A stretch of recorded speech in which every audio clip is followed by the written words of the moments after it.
Do you think meditators increase peace in the world?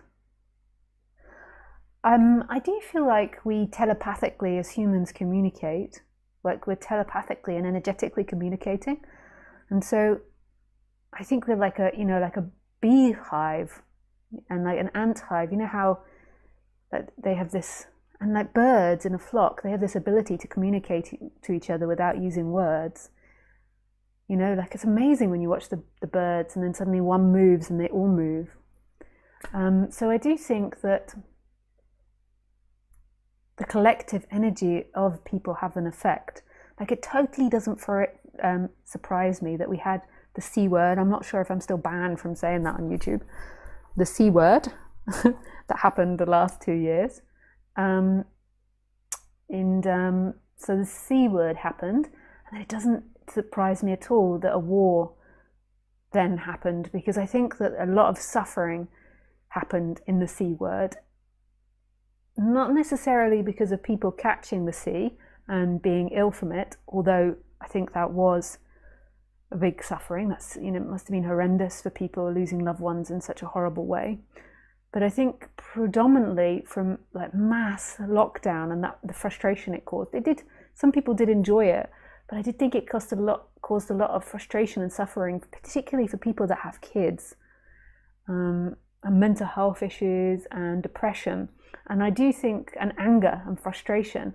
And then I think that runs through our society. Like if you get a group of people, it like spreads. And then it doesn't surprise me that then what pops out from that is a war. I'm not taking the responsibility of Putin. We can also point our fingers at him and say, he's a bad boy. He's a very bad boy.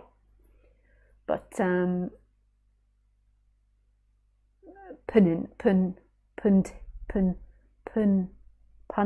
I can't say his name, you know. I think that's a dyslexic thing. I just can't say it without an N. Could be an English thing as well. We always love to pronounce names wrong.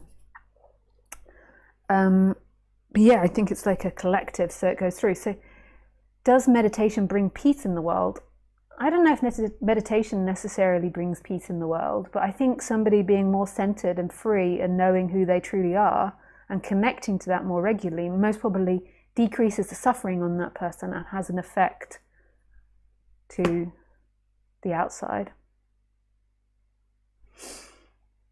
That is my opinion, but I could be wrong. I always could be wrong. So please bear that in mind, that anything I say could be wrong except the ultimate truth of the absolute, because that's not within wrong and right, and that is a absolute truth.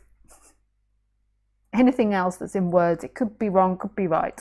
It's like a spectrum, because words, we all made it up, and, you know, we're trying to negotiate where they are, and they're evolving, you know, they don't stay still. They're like, oh, they go off that way and then that way, and you can't keep them all in the same bucket, you know.